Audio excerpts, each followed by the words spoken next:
I've been in chronic pain for ages, and sometimes I bother to try explaining it. It's so difficult to put constant, overwhelming discomfort into words, kind of because our language isn't sufficiently emphatic or empathetic. My point's just gonna involve superlatives and insistence. I fucking guarantee it. It started at the start of adulthood, which I wouldn't recommend. As an overwhelming, constantly present problem, it's been there since 2010, but I think there were clues in my earlier life too. I got headaches too frequently compared to general human understanding. I found food uncomfortable and developed an eating disorder largely because of that, and I was nocturnal and depressed, but still not agony, beyond the general existential discomforts of childhood. In fact, the eating disorder correlates inversely with agony, but that's not a lesson we're meant to learn. I had a sore throat a lot. That feels pointless to mention, it's not all that rare, but then you find it's a listed symptom of chronic fatigue, and that's how this stuff works. Digestive stuff I've got a different name for now. It could easily affect things I'm saying here, but in this video I'm trying to cover everything I knew for the 15 years before knowing this specific bit. Any impairment to nutrition and metabolism is of course going to affect the rest of one's system, and chronic illness often correlates with digestive issues, but I'm cupping that stuff up to spill out into another video if I manage to, hopefully after getting something fixed in that regard. I'd be able to put it in the title, and that'd be a better way to communicate about the particular condition. Since I'm describing my holistic chronic illness in this video, let me quickly acknowledge that digestive difficulties are a significant part of the experience. But apart from digestive stuff, through 2009 I was getting frequent overwhelming headaches, but I think it flickered away back to normal angst, so I don't count that as a start. I attribute that to stressful emotional social experiences, the kind that you learn from, but all you learn is this is the exact pattern I'll suffer every time around.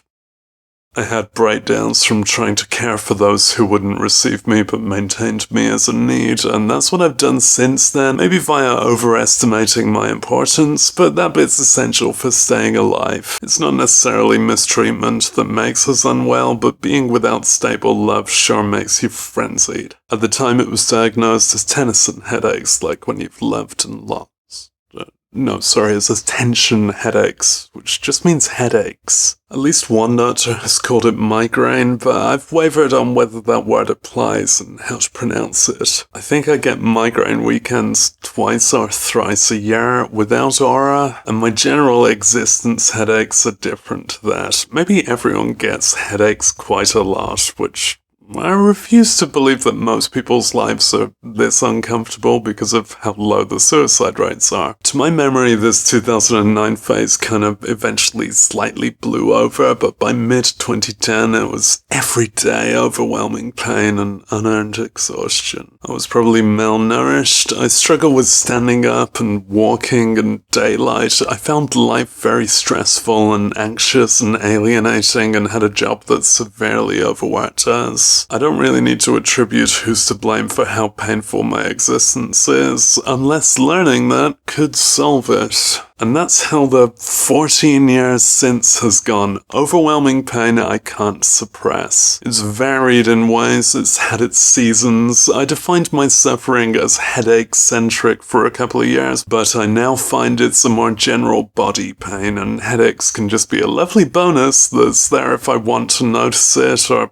sometimes noticing it isn't optional. There's bits like light sensitivity and tinnitus that can come and go a bit, except they don't actually go, they just come a bit less. I definitely frequently, constantly feel physically exhausted without any exertion to cause it. The exhaustion that results from exertion can be magnified, but really I've not absolutely learned to avoid exertion because I'll be overly fatigued even without. Often with what specifically feels like post-exertional ache. Trying to trace any cause to the effect doesn't teach me anything. I've done multi-month projects of different medication vitamin supplements, diet elimination, starvation, exercise, trying to be diurnal, and nothing I can choose to change correlates with being less unwell. Regarding the idea of a cause in the grander sense, there's observable correlations between chronic illnesses and digestive issues, eating disorders, tinnitus, autism, depression, making lists. Nearly any correlation you want to observe. Maybe it correlates with confirmation bias. Maybe because the studies are thin on the ground and we're clutching for whatever might be true. Once a year, a headline comes up about potential links between chronic fatigue and something or other, but never in a way that leads to applicable treatment. Still, it's slightly preferable to the prior theory of a link between chronic fatigue and making it up entirely.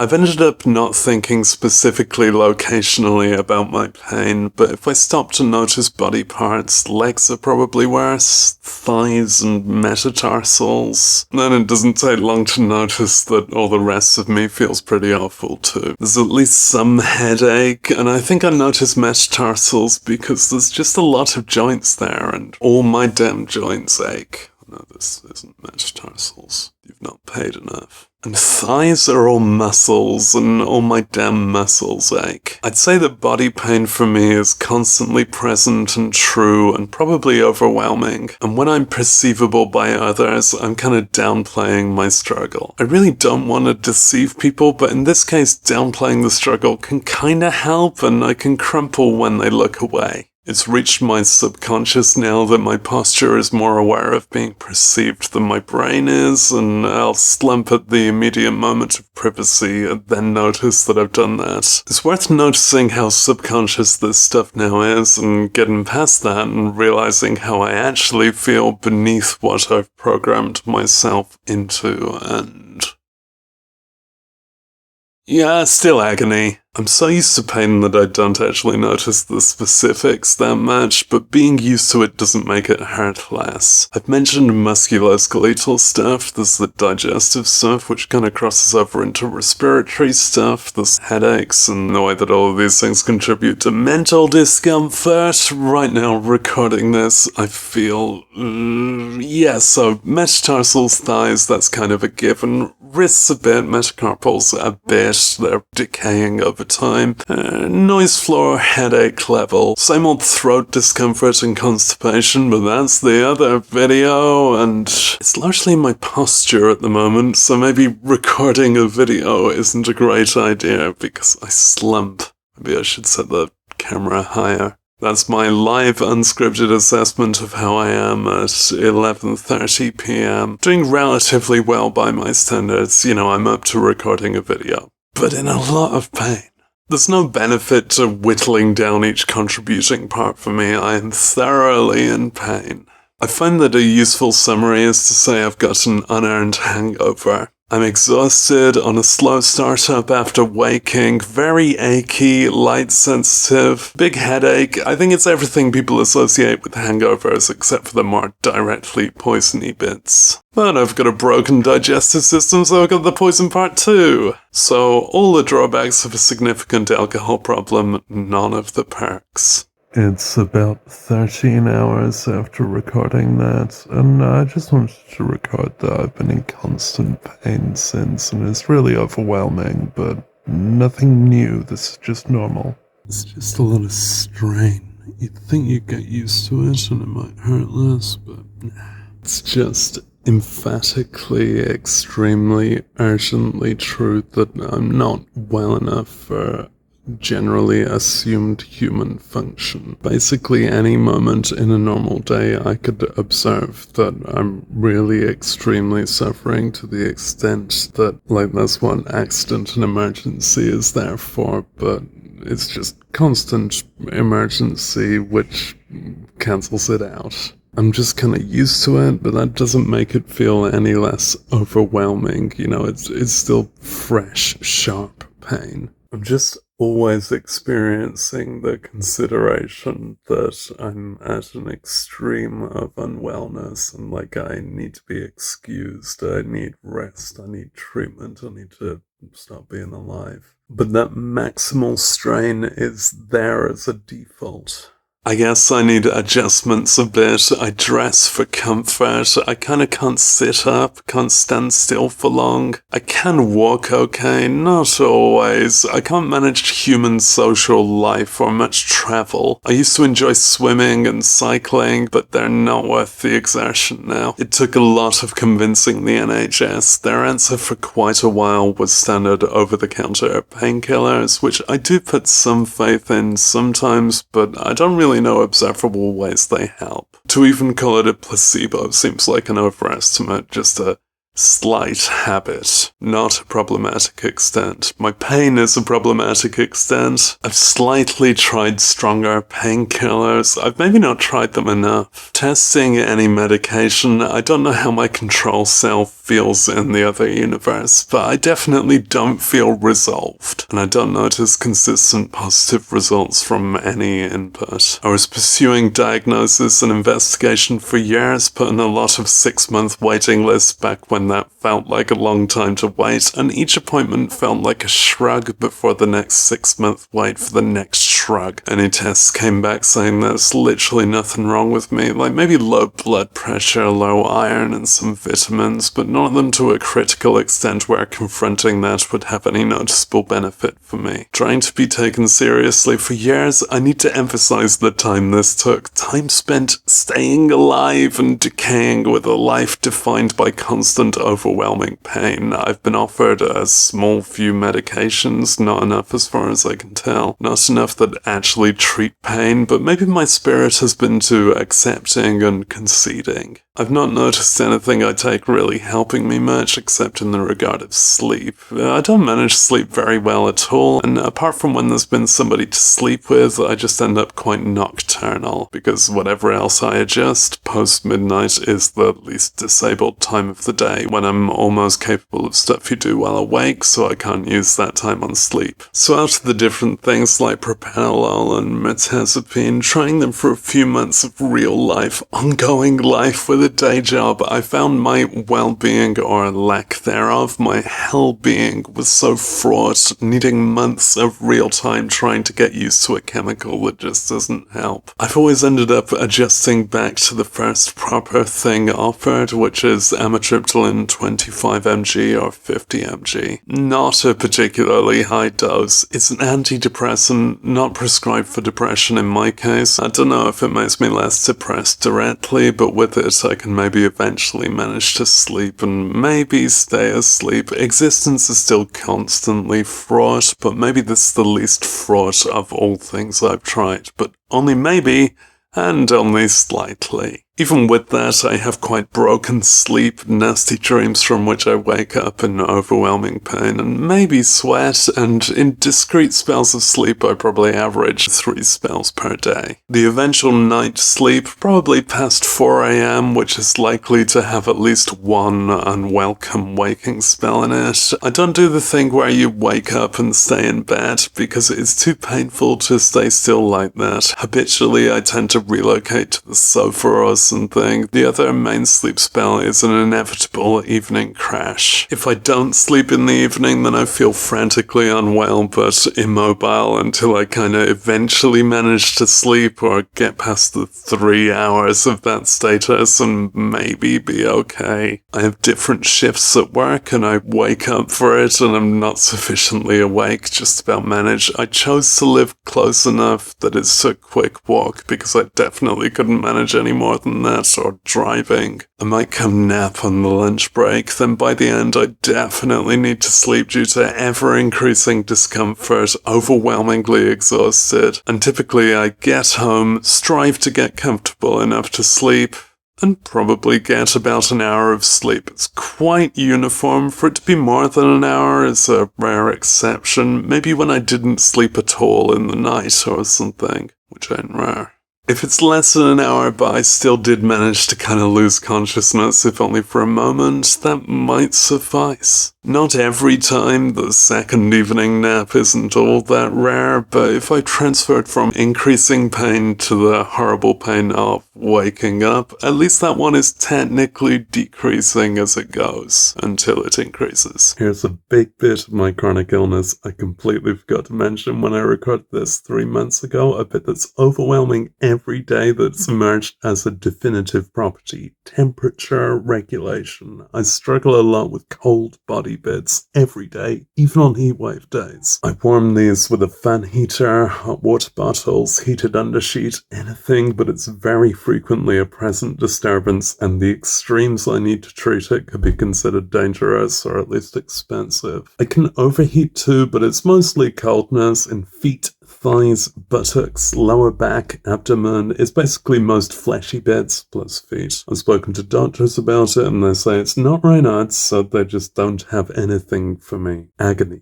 Frequent. No help. And by 1 a.m. I've got some mobility and autonomy, but still a lot of discomfort. I seem to frantically seek distraction, which in this century means YouTube or social media, on a laptop, in bed. I'm in bed a lot, or at least on bed, because I'm bad at standing up or sitting up. Reading a book wouldn't sufficiently occupy the senses to distract past pain. Films are rubbish. Video games involve a bit more dexterity than I've always got, but they sometimes work. Musicking is exercise, but sufficiently immersive, but whatever I'm doing, it's intended as an intense distraction because my life is relaxless. People with chronic illnesses describe brain fog, cognitive impairments of their condition. I think I experience this in a way that's easy to understand because I'm in so much damn pain, so of course it's hard to concentrate. Of course I'm agitated and it's gonna narrow my intellectual capacity. Please subscribe. It's impaired my whole lifestyle. It's all adulthood, so I can't really fathom what I'd be like undisabled, but I'd at least be more accessible, comfortable, outgoing, and ignorant. I'd probably be less suicidal, but more capable. I think the prescription I've been offered doesn't even begin to confront the extent of my chronic pain, and I don't know if I should beg for opiates or something. I don't really know comfort, and I only really want death. I struggle with social norms like going out, standing up, and loud stuff. We overlook the extent to which people with disabilities are socially disenfranchised by what they can't access. I do try the access sometimes, but it's fraught with discomfort, and that's increased in intensity over time. Anytime you see me managing the human world, it involved getting past extreme discomfort. Something that's not exceptional compared to all the other days I've existed, but I think I'm still correct to refer to it as extreme because that's how anything feels. I'm quite reliable in general. I don't cancel or pull out of stuff much at all, but committing to something takes a lot of concentration, and I've tuned out the future because of how painful it's definitely gonna be. At any given moment, I don't really expect to stay awake and available for the next 3 hours, so I kind of have to operate on this annoying short notice. It's not personality, it's disability, but it's been there for so long that I have to adopt it as personality. Because I'd say I count as a loner in my instinctive needs through childhood compared to what company was like then. But now company is a strong need for me. I invite and appreciate it when I can manage it. I have friends who understand my disability and will access me with knowledge that I won't be standing up much or going anywhere. My need to sleep, I'm grateful for their consideration of my needs like that. They're lucky I'm delightful. Existing alive involves a lot of pretending not to be in overwhelming pain. Maybe that makes me a traitor, a liar. I hate the "how are you" pleasantry because they're not ready for the honest answer. But presenting as perceivable among humans involves this masking of disability. I think I manage. I think a lot of people don't realize at all how much I struggle, that I walk without aids, poor posture and a bit limpy, but not a big deal. I stim as a distraction painkiller, but that just reads as habits. I think those with insight twig quite easily, and that doesn't necessarily disarm me. By being attuned, they deserve to understand. I'm not even a goth, it's all just wither. The extent to which we pretend not to be suffering is treacherous of us to ourselves, but I see how it's also a societally benevolent function. An appeal to niceties has no intellectual grounds itself, but the way we do this helps us cope a bit. So many people around us are in pain or grief or depressed, stressed, menstruating, and we present as if this stuff isn't there. It is a nicety for the sake of placating others, but I think it also placates ourselves a bit. Chronic illness impaired my experience of university. I did a softcore version of dropping out where I still got the degree, but that was influenced by other factors such as it being shit. It definitely impaired my ability for a social life, not that was particularly healthy beforehand. It's impaired my creative ambitions, even career ambitions, at least compared to the time I tried to have career ambitions, because you're meant to do that. Don't do it. If you need an income, find something you're capable of without too much exhaustion and stress, and if you're lucky, it might be benevolent and not capitalist. Take the paycheck and see if you can make life bearable. For me, it took a lot of striving between recession-era unemployment on job seekers allowance, where you're meant to treat applying for a job like a job in itself, then an eventual array of different brief contract jobs where I strove to pretend not to be in so much pain, but could ultimately only manage part-time, and even managing that is constantly fraught. With my undiagnosed illness, I got referred to various checks that take those 6 months, then find nothing. I was referred to what's called a pain clinic, and they were still trying myths like graded exercise therapy, a brutal regime that prescribes exercise to those who are in overwhelming pain that feels like they've exercised too much. I got given a talking therapy, and it wasn't of much demonstrable use, but I appreciated there's someone to talk to. I tried a support group and was clearly the demographic exception there, a 22-year-old minor rock star among grandmothers. Not that you can't be both. Encouraging us to close our eyes and imagine something I'm not capable of picturing. Again, I respect that it's a service that's meant to help me, but it probably wasn't worth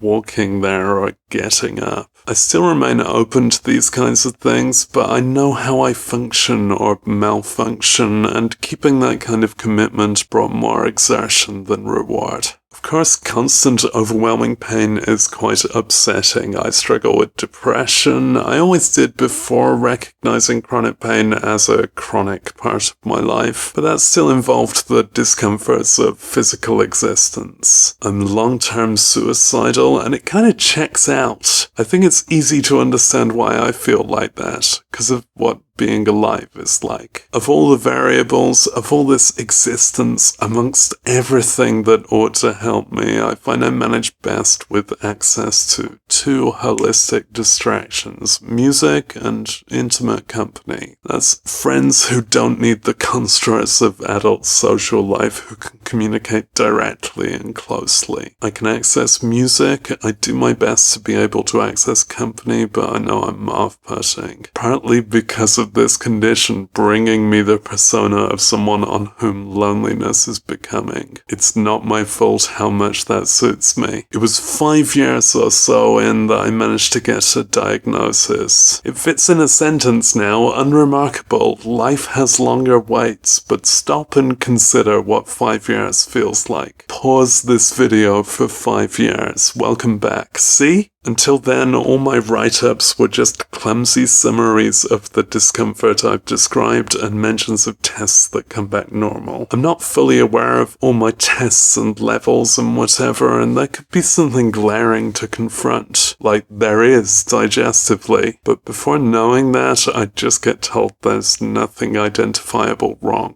As politely as a doctor can put that, it involves a lot of disbelief and suggestions it's all in my head, which, if it is, sure, that'd still be something to fix. But eventually it's recognized as a neurological disorder, and the neurosystem isn't all in the head. My condition was described so vaguely and sheepishly for ages until I managed to talk a specialist into writing chronic fatigue syndrome down, which isn't even what it's called in the UK, but that's what's on my record now, and at least I can pronounce it. Other doctors have opined that my symptoms more closely match fibromyalgia. I think that's true. I think I experience more chronic pain than fatigue, but neither of these conditions under current understanding can actually attribute the cause, and both diagnoses can involve some approximation and skewing. I'm not going to bullet point the symptoms of either of those because I'm going to describe me instead. And I am chronically fatigued. I'm exhausted and tired without the bit that causes it. And also in overwhelming pain without the thing that causes it. So even the alleged diagnosis was delivered reluctantly. I see their side of it, and I see how the name they gave ain't perfect. But at the time, I felt a need for my condition to be named, so I can sum it up quickly in a sentence or a 29-minute video. I was trying to receive disability benefits and be understood by work and family and people and the world. Just trying to endure adult life with something mysterious wrong with me. If it got a name, even if that name was mysterious, even if it's imperfect, it's a definition, it's still vastly preferable to feeling unbelieved. It didn't make me any less ill, though, because reaching a diagnosis of chronic fatigue syndrome or fibromyalgia is like playing Guess Who and finding it's literally none of them, or doing a Where's Wally where he's completely obscured from view. Are those two similar and I should cut one?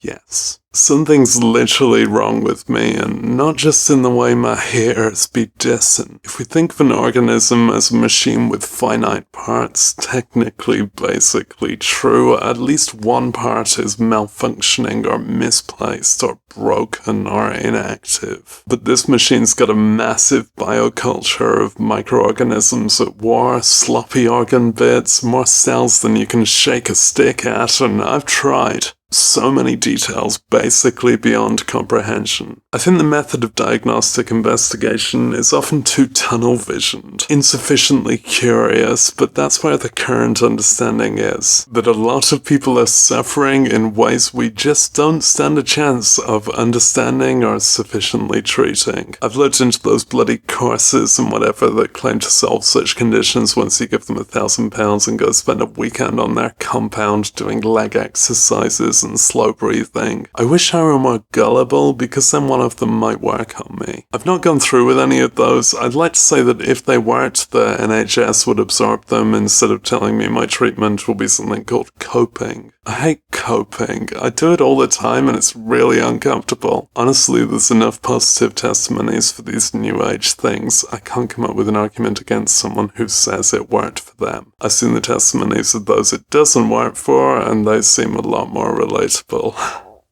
Given how insufficient the NHS response proved, I also tried a private hospital, just repeatedly emphasizing how I'm in constant overwhelming discomfort for years on end. The private hospital was no better. He asked me to fax him all my documents. Fax? 2016? I found the last fax machine in Mercia and paid like £3 a page. And when I got to the appointment and said he'll have read that instead of exhaustedly explaining it, he said, "Oh yeah, I didn't bother." Doctors' attitudes can often seem apathetic, and I know it doesn't necessarily mean the content of their response is the same as the tone, but with the very long time it takes to be treated, the bedside manner really doesn't help. Nothing useful came of the private path, just expenses and big journeys and waiting rooms. I know my attitude isn't that of someone who's going to get better, but I know my condition isn't that of someone who's going to get better. Another thing to note is acute illnesses. It's now mid-November. I've spent all of October and half of November with 2 different common colds as far as I can tell.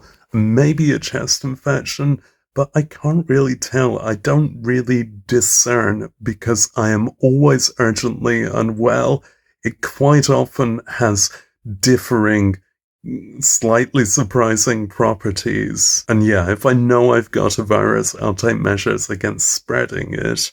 I think it's also reasonable for me to define as immunocompromised. I think I catch every cold out there, and I think even common colds take me out real bad. But yeah, think how often you get temporary illnesses and then fathom that with a constant illness underneath it. And also you get the temporary illnesses more frequently. If you've been affected by the experiences described in this video, sucks to be you. I'm in so much pain, all of the time, I mean so much pain. All of the time, I mean not to startle, not to whine, I'm just in so much pain all the fucking time.